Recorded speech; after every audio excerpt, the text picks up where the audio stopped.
La voz, fuerte y deliberadamente humillante, rompió el silencio del vestíbulo con aire acondicionado como un cristal roto. «Señor, ya le dijimos que este no es lugar para mendigar. Por favor, váyase antes de que llame a seguridad». Las palabras salieron de la boca de un joven empleado, cuyo traje a medida contrastaba con la crueldad de su tono. Estaba de pie frente a un anciano negro, cuya ropa sencilla y desgastada parecía ofender la pulida estructura de mármol de la sala. Todas las miradas del banco se volvieron hacia la escena, algunas con morbosa curiosidad, otras con una inquietud que rápidamente se disimuló en indiferencia. El aire se densificó, cargado con el peso de esta humillación pública, una exhibición de poder para un público silencioso y cómplice. La injusticia se cernía, visible y palpable, en el centro de este templo del dinero. El anciano, que hasta entonces parecía absorto en sus pensamientos, levantó la vista lentamente. No había súplica en sus ojos, ni la vergüenza que el joven esperaba provocar. Solo había un profundo cansancio, la fatiga de quien ha presenciado décadas de indiferencia, pero bajo ella una firmeza inquebrantable, una roca de dignidad que se negaba a erosionarse. Su voz, cuando finalmente respondió, era baja, casi un susurro, pero cargada de una claridad que contrastaba con la agresividad del empleado. «Solo estoy esperando. Me dijo que esperara aquí». La simplicidad de la frase desarmó la acusación, transformándola en algo aún más vil. No era un mendigo, ni un invasor. Era un hombre que cumplía una promesa, un punto de calma en medio de la tormenta de desprecio que lo rodeaba. El empleado, desconcertado por la falta de la reacción deseada, sintió que su autoridad se veía sutilmente desafiada por aquella calma. Interpretó la serenidad del anciano como un acto de terquedad, una afrenta a su pequeño reino de normas y apariencias. Una sonrisa desdeñosa curvó sus labios. ¿Esperando? ¿Y quién sería él? ¿El presidente? Entienda, señor, este establecimiento tiene un estándar que mantener. Su presencia es inquietante. Agitó la mano, como si espantara una mosca, un gesto cargado de disgusto apenas disimulado. El ataque se volvió personal, un intento de aplastar no solo la presencia física del hombre, sino su propia identidad, su legitimidad para existir en ese espacio que consideraba exclusivo de los poderosos y los ricos. La humillación era ahora una herida abierta, expuesta a la vista de todos. Nadie se movió, nadie se atrevió a pronunciar una sola palabra de defensa. Una mujer con joyas brillantes apartó la mirada de su celular, fingiendo una urgencia inexistente. Un ejecutivo, a pocos metros, pasó la página de su periódico financiero con un ruido desmesurado, un acto deliberado para sofocar la tensión. El silencio de los testigos era un consentimiento tácito, un muro de cobardía que aisló aún más al anciano en su solitaria dignidad. El vestíbulo del banco, con todo su lujo y pretensión de sofisticación, se convirtió en un escenario frío, donde el prejuicio era el espectáculo y la apatía el aplauso. El protagonista se alzaba solo, un faro de honor en un océano de omisión, y la verdadera naturaleza del entorno se revelaba en su frialdad inhumana. Si crees que la dignidad de un hombre no se mide por su ropa, comenta «Yo creo» y sigue nuestro canal para no perderte el desenlace de esta historia. ¿Alguna vez has visto algo así? Entonces, míralo hasta el final. El escenario de esta humillación silenciosa fue el vestíbulo de una sucursal bancaria de lujo enclavada en el corazón de Polanco, Ciudad de México. El suelo, una fría e impersonal losa de mármol, reflejaba las luces incrustadas en el alto techo, creando un brillo gélido que parecía repeler cualquier calor humano. El aire era tenue, cargado con el aroma a cuero nuevo, café gourmet y la satisfacción de la riqueza pasada o recién adquirida. Cada detalle, desde las sillas de diseño minimalista hasta las obras de arte abstractas en las paredes, estaba cuidadosamente seleccionado para proyectar una imagen de exclusividad y poder. Este no era un lugar para el ciudadano común, era un santuario para la élite, un espacio donde el valor de una persona se medía instantáneamente por el corte de su traje o el brillo de su reloj. El ambiente social era aún más opresivo que la arquitectura. Los clientes se deslizaban por el espacio con una prisa calculada, con rostros que ocultaban una educada indiferencia. Las conversaciones eran susurros, las transacciones de poder e influencia se intercambiaban en voz baja. El personal, con sus sonrisas practicadas y miradas evaluadoras, actuaba como guardianes de este ecosistema cerrado. Estaban entrenados para identificar quién pertenecía y, aún más importante, quién no. La hostilidad no era evidente, sino más bien un subsuelo de elitismo, una barrera invisible pero sólida que mantenía fuera al mundo exterior, con sus imperfecciones y dificultades. La apatía era el lenguaje universal, y la presencia de cualquiera fuera de lo normal era una anomalía que debía corregirse rápidamente. En este contexto, la figura de Javier contrastaba marcadamente. Un hombre de 75 años, cuya piel oscura, curtida por una vida bajo el sol, contaba historias que las estériles paredes del banco jamás comprenderían. Su ropa, aunque impecablemente limpia, mostraba signos de la edad. El cuello de la camisa ligeramente deshilachado, los pantalones arrugados por el uso repetido. Era la vestimenta de un hombre sin nada que demostrar. En sus manos, apoyadas sobre las rodillas, las venas y los nudillos prominentes revelaban una fuerza ancestral, la firmeza de quien una vez empuñó herramientas, armas y el peso de decisiones difíciles. Era un espectro del mundo real en un universo de apariencias inventadas, fácilmente descartado como invisible. A pesar de la encorvadura impuesta por la edad, había algo en su quietud que desafiaba el entorno. Sus hombros, aunque hundidos, no transmitían derrota, sino el peso de profundos recuerdos. El verdadero contraste, sin embargo, residía en su mirada.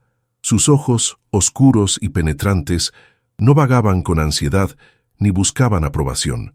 Poseían una calma y una dignidad que eran una fortaleza. Observaban el movimiento a su alrededor con una paciencia casi táctica, la de un depredador en reposo o un santo en meditación. Era la mirada de alguien que comprende la naturaleza humana en su esencia, despojada de artificios y que ha encontrado la paz en la aceptación silenciosa de su propio valor inquebrantable. Esta vida de invisibilidad fue una elección. Javier era un hombre que, tras la muerte de su amada esposa, se había retirado del mundo. Vivía en un barrio sencillo, lejos del brillo y la ostentación de Polanco, en un modesto apartamento donde los recuerdos eran su única compañía valiosa. Su rutina era un ritual de disciplina silenciosa. Despertar antes del amanecer, un paseo lento por el parque, comidas preparadas, con el mismo método y precisión de antes. Había elegido un retiro anónimo, un exilio voluntario del ruido del mundo, buscando refugio en la sencillez, un hombre que ya había dado suficiente y ahora solo pedía que lo dejaran solo con su dolor y su honor. Lo que nadie en esa banca podía siquiera imaginar era el secreto que se escondía tras esa frágil apariencia. Javier no solo estaba retirado, era un veterano condecorado del ejército mexicano, exmiembro de una de las unidades más temidas y respetadas de la historia del país, el Grupo Aeromóvil de Fuerzas Especiales, GAFE, una fuerza de élite forjada en el fuego, entrenada para misiones de alto riesgo, jamás mencionada en los periódicos. Eran los fantasmas del ejército, hombres cuya existencia era secreto de Estado, cuyo coraje se puso a prueba en los escenarios más brutales e implacables que la nación jamás había enfrentado. Ese anciano sentado allí, humillado, era una pieza viviente de la historia militar más secreta de México. Su cuerpo envejecido era un mapa de sacrificios invisibles. Llevaba dentro el eco de las operaciones en selvas impenetrables, el frío de los desiertos en noches de vigilia y el peso de haber visto lo mejor y lo peor de la humanidad. Las condecoraciones, las medallas al valor y al servicio ejemplar, se guardaban en lo profundo de un oscuro cajón de madera, junto con fotografías de camaradas que nunca regresaron. Nunca hablaba de ese pasado. Para él, el servicio no era una fuente de vanidad, sino un deber cumplido, una carga silenciosa que soportaba con la misma discreción con la que ahora soportaba el desprecio del joven gerente.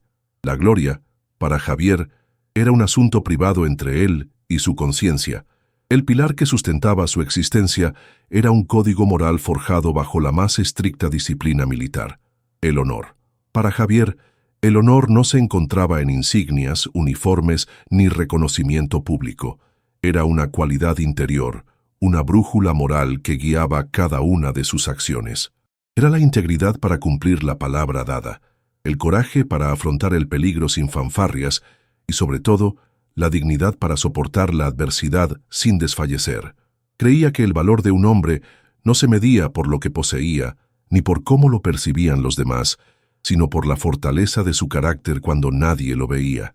Era un principio que el mundo moderno, obsesionado con el estatus, parecía haber olvidado por completo, y fue este honor el que lo mantuvo sentado, sereno y erguido por dentro, mientras la humillación lo abrumaba.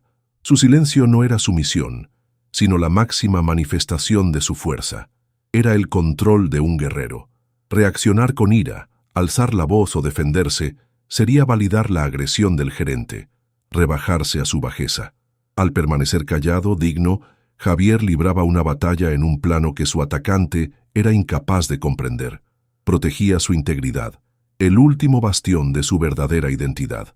Ese anciano, considerado un don nadie, estaba, de hecho, dando una lección silenciosa sobre el verdadero significado del poder, una lección que nadie allí estaba preparado para aprender.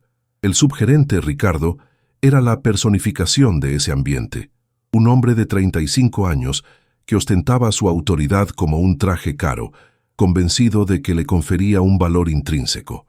Llevaba el cabello impecablemente peinado, su reloj era una declaración de aspiraciones, y su mirada rápida y crítica escudriñaba constantemente el vestíbulo en busca de cualquier cosa que pudiera empañar la imagen de perfección que tanto se esforzaba por cultivar. No veía clientes, veía balances bancarios en movimiento. No veía personas, veía problemas u oportunidades potenciales. En su pequeño feudo de mármol y cristal, Ricardo se sentía como un rey, y su principal misión era asegurar que su reino permaneciera puro, exclusivo y, sobre todo, libre de elementos que pudieran perturbar la paz de los verdaderamente ricos. Su obsesión por la apariencia no era mera vanidad, era el motor de su ambición. Ricardo se veía destinado a alcanzar altos niveles de la jerarquía corporativa, y esa agencia era su trampolín. Cada cumplido de un cliente millonario era un paso adelante. Cada día sin incidentes demostraba su competencia. La presencia de Javier, por lo tanto, era más que una molestia. Era una amenaza directa. Ese anciano de ropa raída era una mancha, una falla en su búsqueda de la perfección. Su insistencia en permanecer allí era, a ojos de Ricardo, una afrenta personal, un acto de desobediencia que socavaba la autoridad que tanto apreciaba y que, en su opinión, podría costarle la admiración de sus superiores. No era la primera vez que se dirigía a Javier. La hostilidad se había ido acumulando. En la primera aproximación, una hora antes, Ricardo había usado un tono de falsa solicitud. ¿Necesita ayuda, señor? Esta área es para clientes. Ante la tranquila respuesta de Javier, estoy esperando. La paciencia de Ricardo ya se había agotado. El segundo intento, 30 minutos después, fue más duro. La cortesía fue sustituida por una orden velada. Señor, necesito que se vaya.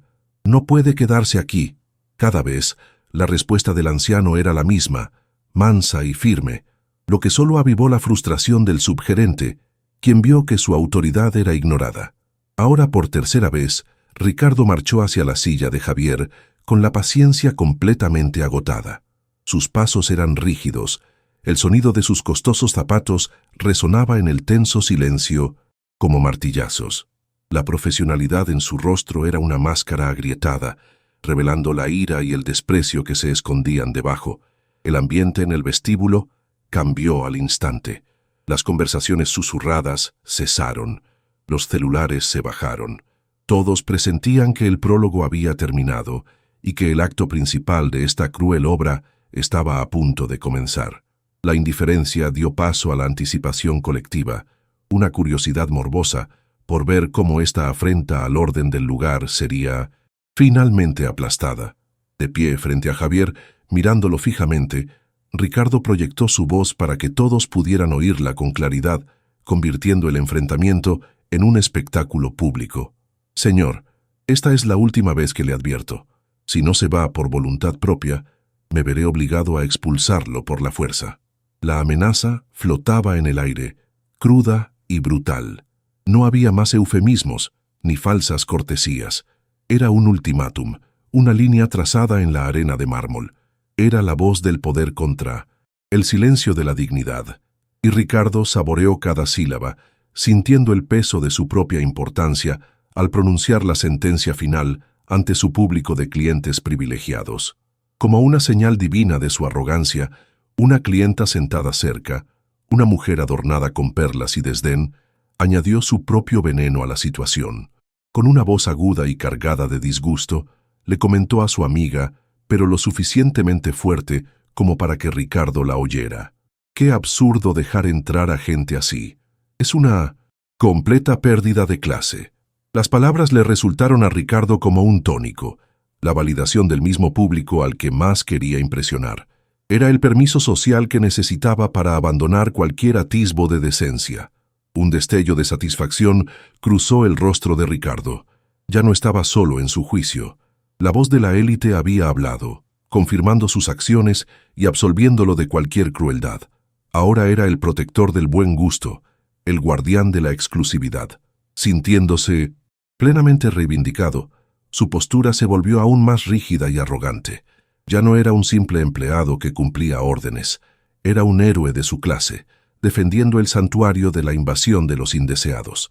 Ese breve comentario le dio la fuerza y la convicción para llevar la humillación al extremo, sin dudarlo. Con esta nueva oleada de confianza en sí mismo, se giró levemente, su rostro convertido en una máscara de poder despiadado, y pronunció la orden que sellaría su destino. «Seguridad». Su voz resonó como un látigo. «Escolten a este caballero afuera. Ahora». La orden fue seca, imperativa, un acto final de dominación. El uso de la palabra acompañar fue la ironía más cruel y definitiva, un intento de mantener una fachada de procedimiento civilizado mientras se ejecutaba un acto de pura brutalidad social. La orden resonó por el vestíbulo, y todos contuvieron la respiración, esperando la inevitable capitulación del anciano. Dos hombres corpulentos, cuyos uniformes parecían estirados al límite por sus músculos, se levantaron de sus puestos cerca de la entrada y comenzaron a caminar hacia Javier. Sus rostros permanecían impasibles, sus pesadas botas marcaban un ritmo fúnebre sobre el suelo pulido. No eran la fuente del prejuicio, sino sus instrumentos voluntarios, la fuerza física que daría forma a la voluntad de Ricardo. Su proximidad materializó la amenaza, haciendo la situación irrevocable. La tensión en la habitación era casi insoportable. El inminente contacto físico transformaba la humillación psicológica en algo mucho más primario y amenazante. La humillación era total. Un círculo de miradas se cerraba en torno a Javier. Ya nadie fingía desinterés. Todos los ojos estaban fijos en él, presenciando su expulsión. Era el centro de un espectáculo degradante. Su pobreza y su color de piel se habían transformado en un crimen merecedor de castigo público. El aire estaba impregnado de la vergüenza que todos deberían haber sentido, pero que se proyectaba únicamente sobre él. En ese momento Javier no era un veterano, ni un padre, ni un viudo. Era simplemente el otro, el indeseable, un cuerpo que debía ser eliminado para que se restauraran el orden y la pureza. Fue entonces, bajo el peso de todas aquellas miradas, que Javier empezó a moverse. Se apoyó en los brazos de su silla y su cuerpo se levantó con una lentitud que parecía cargar con el peso de sus 75 años. Cada movimiento era una expresión de cansancio, la manifestación física de una vida de lucha y pérdida, pero en su rostro no había rastro de derrota. Su mirada, aún firme, no buscaba el suelo en señal de sumisión. Se levantó para irse, sí, pero lo hizo con una dignidad que era un reproche silencioso para todos los presentes. Su cuerpo podía estar cansado, pero su espíritu se negaba a quebrantarse. Mientras los dos guardias de seguridad se acercaban, acortando la distancia con pasos lentos y pausados, Javier hizo un movimiento inesperado. Ignorando a los Hombres que venían a retirarlo, levantó la muñeca izquierda y miró su reloj. No era un accesorio de lujo como los que adornaban las muñecas de otros clientes. Era un objeto sencillo y funcional, con una esfera descolorida y una correa de cuero desgastada. Un reloj militar diseñado no para impresionar, sino para perdurar. Ese gesto, tan sereno y metódico en medio del caos de la humillación, era profundamente desconcertante. No parecía un hombre derrotado a punto de ser expulsado. Parecía un comandante de campo revisando el cronograma de una operación, un hombre para quien el tiempo corría a un ritmo diferente, estratégico y preciso. Uno de los guardias de seguridad, el más cercano, extendió la mano, preparándose para sujetar el brazo de Javier con formal firmeza. En ese momento, los labios del anciano se movieron, emitiendo un susurro tan bajo que era casi inaudible, una frase que parecía provenir de otro tiempo, de otro mundo. La paciencia es una virtud táctica. No era una súplica ni un lamento. Era un mantra, un fragmento de un código grabado a fuego en su alma. Era la voz del soldado, del estratega, que emergía de lo más profundo de su memoria para recordarle el plan. En ese momento, no estaba en el vestíbulo de un banco, sino en territorio enemigo, donde la calma era su mejor arma y el tiempo su mejor aliado. El guardia de seguridad, un hombre acostumbrado a tratar con borrachos y alborotadores, solo notó el murmullo, no la sustancia. Para él eran los delirios de un anciano senil. Continuó su movimiento. Su mano grande y carnosa se extendió para agarrar el hombro de Javier. Esperaba encontrar la fragilidad de los huesos viejos, la resignación de un cuerpo cansado. Su mente ya estaba en el siguiente paso: acompañar al hombre hasta la puerta, terminar el trabajo y regresar a su puesto. Toda la escena era, para él, un procedimiento rutinario, una pequeña interrupción en la monotonía de su día. No podría haber estado más equivocado sobre la naturaleza del hombre que estaba a punto de tocar. En el instante en que las yemas de los dedos del guardia de seguridad rozaron la tela desgastada del abrigo de Javier, algo imposible ocurrió. El tiempo pareció plegarse sobre sí mismo. Por una fracción de segundo, la postura encorvada y frágil del anciano desapareció, como una ilusión hecha añicos. Su columna se enderezó con la rigidez del acero, sus hombros se cuadraron en un ángulo perfecto y su cabeza se alzó, con la barbilla firme, la mirada fija en un punto invisible frente a él. Ya no era Javier el jubilado. Por un abrir y cerrar de ojos, lo que allí estaba fue un soldado en posición de firmes, emanando una autoridad silenciosa y letal que hizo vibrar el aire a su alrededor. El guardia de seguridad se quedó paralizado. Su mano se detuvo a 1 milímetro de su hombro. Sus ojos se abrieron de par en par, conmocionado y confundido. ¿Qué acababa de ver? La transformación había sido tan rápida, tan sutil, que su cerebro tuvo dificultades para procesarla. Sintió más que vio el cambio de energía. El aura de presa indefensa fue reemplazada por una presencia imponente, una calma peligrosa que le provocó un escalofrío. Por un instante, dejó de ser el guardia de seguridad al mando. Era la amenaza potencial que se enfrentaba a un poder que no podía comprender. Un instinto primario de peligro gritó en su mente y su mano retrocedió instintivamente. Tan rápido como apareció, el porte marcial se disipó. Javier volvió a ser el mismo, con las columna curvada de nuevo, los hombros hundidos, la apariencia de fragilidad regresando como una capa. Parpadeó lentamente, como si despertara de un sueño lejano. La tormenta interior se había calmado. El soldado había regresado a su cuartel secreto, dejando solo al anciano cansado. La transición fue tan fluida que el guardia de seguridad comenzó a dudar de sus propios sentidos. ¿Habría sido un efecto de la luz? ¿Una alucinación provocada por la tensión del momento? Miró al anciano, ahora inofensivo de nuevo, y una profunda incertidumbre se apoderó de su rostro.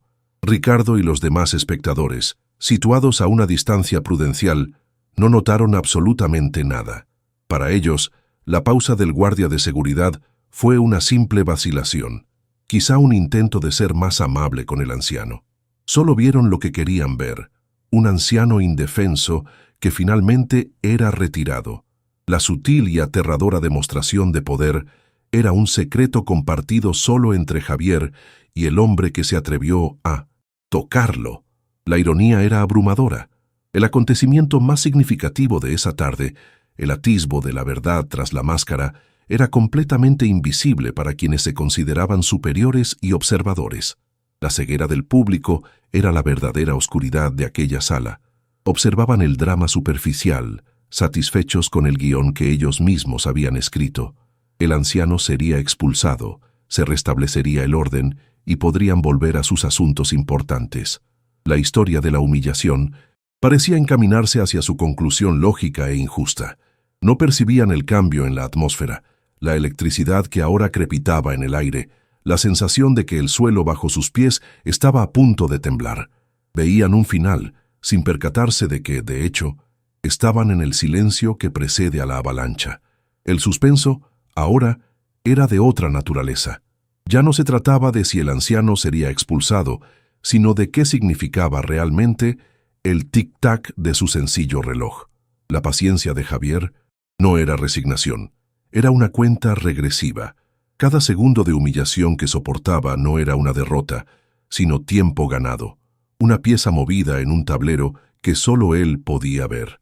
La tormenta se avecinaba, no dentro de él, pues él era la calma misma en su centro, sino afuera, lista para derribar las puertas de cristal y estrellarse contra las cabezas de los ignorantes. Justo cuando las manos de los guardias de seguridad finalmente se cerraron sobre los brazos de Javier, un gesto de fuerza que selló la victoria de la arrogancia. Las puertas de cristal de la agencia se abrieron con una ráfaga que hizo que el sistema automático pareciera repentinamente controlado. La luz del atardecer inundó el vestíbulo, creando una silueta imponente contra el resplandor. No era la entrada apresurada de un cliente, ni la llegada casual de un peatón. Era una entrada con propósito, con un peso que inmediatamente alteró la gravedad del lugar. El sonido que siguió no fue el de zapatos de cuero, sino el de botas militares, y cada paso era una declaración de autoridad que comenzó a romper el tenso silencio de la sala. La figura que emergió de la luz era alta, erguida e inconfundible. Vestía el uniforme de gala verde olivo del ejército mexicano, una prenda de honor y ceremonia que parecía a la vez fuera de lugar y perfectamente adecuada para el juicio que se avecinaba. La tela era impecable, los pliegues perfectos, pero lo que atraía todas las miradas, lo que dejaba sin aliento a quienes entendían la jerarquía, eran las insignias que brillaban sobre sus hombros. Las estrellas doradas y el águila plateada no dejaban lugar a dudas. Este hombre era un general de brigada. Flanqueado por dos ayudantes militares más jóvenes, no entró en el estrado, sino que lo ocupó. El sonido de las botas del general sobre el mármol era lo único que se oía. Cada paso era deliberado, rítmico, un avance calculado que silenciaba por completo el vestíbulo. Las conversaciones, el tecleo de los teclados, incluso la respiración colectiva, parecieron cesar. El verdadero poder acababa de entrar en la sala, y su presencia hacía que la autoridad de Ricardo, el subgerente, fuera tan insignificante como la de un insecto. El general ignoraba a todos los clientes, recorriéndolos con la mirada como si fueran meros elementos del paisaje. Sus ojos, con una intensidad innata, estaban fijos en el centro de la escena, en los dos guardias de seguridad que aún sujetaban a su padre y en el hombre de traje que los comandaba. Se detuvo a pocos metros de Ricardo, quien lo observaba con una mezcla de asombro y temor. El general no alzó la voz. No le hacía falta. Su mando era absoluto, transmitido por la gélida calma de su tono. ¿Está usted a cargo de esta agencia?, preguntó. La pregunta, aunque simple, sonaba a acusación formal. Antes de que el subdirector pudiera siquiera encontrar el aliento para formular una respuesta, antes de que pudiera balbucear su título, el general ejecutó un movimiento que transformó la realidad de todos los presentes. Se giró con precisión y fuerza marcial, de cara al anciano que todos habían despreciado. Entonces, en el silencio sepulcral del templo del dinero, el general rindió el máximo honor militar. Se llevó la mano derecha a la frente en un saludo impecable, un gesto de respeto tan profundo, tan cargado de reverencia, que parecía hacer vibrar el aire. El cuerpo del general era una línea recta de sumisión y amor filial ante el anciano de ropas raídas. Su voz, al hablar, era entrecortada pero firme. Cada palabra era una declaración al público avergonzado. «Disculpe la demora, padre. Los protocolos tardaron más de lo previsto». La palabra padre resonó en el mármol, un trueno que hizo añicos la arrogancia y los prejuicios. El general bajó lentamente la mano y, sin girarse del todo, simplemente asintió hacia un Ricardo petrificado. Su mirada, antes ahogada por la emoción al dirigirse a su padre, era ahora un abismo de frialdad. La transformación fue aterradora. Fijó la mirada en el subdirector, y cada palabra que seguía era una bala disparada a su conciencia culpable. «Mi padre, un hombre que derramó su sangre por este país con más honor del que jamás conocerás en 1000 vidas, me dijo que me esperaría dentro». Hizo una pausa, dejando que el peso de esas palabras aplastara a Ricardo. Y entonces, la pregunta final, letal: ¿hay algún problema? La reacción fue instantánea y devastadora. El rostro de Ricardo palideció, tornándose de un blanco cadavérico. Abrió y cerró la boca, pero no emitió ningún sonido, como si le hubieran arrancado la voz de la garganta. Los dos guardias de seguridad, comprendiendo la catastrófica magnitud de sus acciones, soltaron los brazos de Javier como si hubieran tocado fuego, retrocediendo un paso, con los ojos abiertos por el pánico. La mujer de las perlas se tapó la boca con la mano. El horror de la metedura de pata y la crueldad expuesta se reflejaban en su rostro. La justicia no se había susurrado, había estallado en el centro del vestíbulo, y su metralla era la vergüenza y el silencio que ahora los cubría a todos. Ricardo permaneció inmóvil, una estatua rota de arrogancia en medio del vestíbulo que una vez fue su reino. La sangre había desaparecido de su rostro, dejando una palidez enfermiza que contrastaba con su costoso traje. Su mente era un torbellino de pensamientos caóticos, la furia de sus superiores, la mancha en su currículum, el fin de su meteórico ascenso. Pero bajo el pánico profesional yacía algo más profundo y amargo: la absoluta humillación de su sistema de valores. Su mundo, construido sobre los frágiles cimientos de las apariencias, el estatus y el poder superficial, había sido demolido por un solo gesto de respeto y por una verdad que no había podido ver. El silencio que lo envolvía era pesado, acusador, y por primera vez en su vida, Ricardo sintió el peso aplastante de la insignificancia. La vergüenza se extendió por la sala como una enfermedad. Los clientes que antes observaban la humillación de Javier con morbosa curiosidad o desdén, ahora apartaban la mirada. La mujer de las perlas, con el rostro enrojecido por la vergüenza, miraba fijamente el suelo de mármol como si albergara el secreto del universo. El hombre del periódico financiero lo inclinaba con innecesaria precisión, evitando a toda costa el contacto visual. Su silencio, que antaño había sido cómplice de la injusticia, era ahora una confesión de su propia mezquindad moral. Eran testigos no solo del honor de un anciano, sino también de su propia imperfección, una imagen que ni el dinero ni el lujo podían borrar. Con una ternura que desmentía la rigidez de su uniforme, el general posó una mano delicada sobre el hombro de su padre. El gesto era sencillo, pero encierra un mundo de significado: protección, validación, amor y la restauración del orden establecido. No dijo nada más, pues ya se había dicho todo. Juntos, padre e hijo dieron media vuelta y comenzaron a caminar hacia la salida, pasando junto al subdirector paralizado, sin dirigirle una mirada. El ritmo de sus pasos era lento y digno, una procesión de honor que dejaba tras sí un rastro de vergüenza. Javier caminaba con la misma postura cansada de antes, pero ahora todos veían en ella no debilidad, sino el peso de la grandeza. Al llegar a la puerta de cristal, el general se detuvo un momento. No se giró.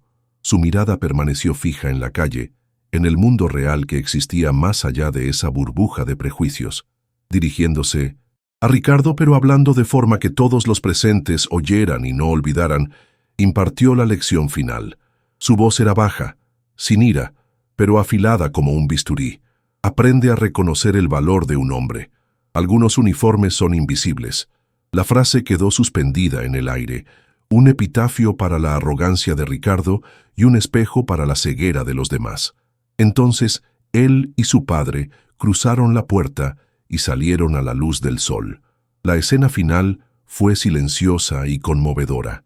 Padre e hijo caminaban juntos por la acera. A un lado el anciano de ropas sencillas, con la dignidad que jamás le habían arrebatado, solo temporalmente oscurecida a los ojos de los demás. Al otro, el general, cuyo poder no provenía de las estrellas en su hombro, sino del carácter que había heredado del hombre a su lado. No necesitaban palabras. El respeto entre ellos era un lenguaje propio. La imagen era un testimonio silencioso de que el verdadero honor no se exhibe, sino que se vive, y que a veces la justicia más satisfactoria no es ruidosa, sino una fuerza silenciosa que humilla todo un sistema de prejuicios simplemente por existir. El honor y el respeto son valores que nunca deben olvidarse. Si esta historia te conmovió, compártela para que más personas aprendan a ver más allá de las apariencias. Sigue nuestro canal para descubrir más historias que fortalecen el alma.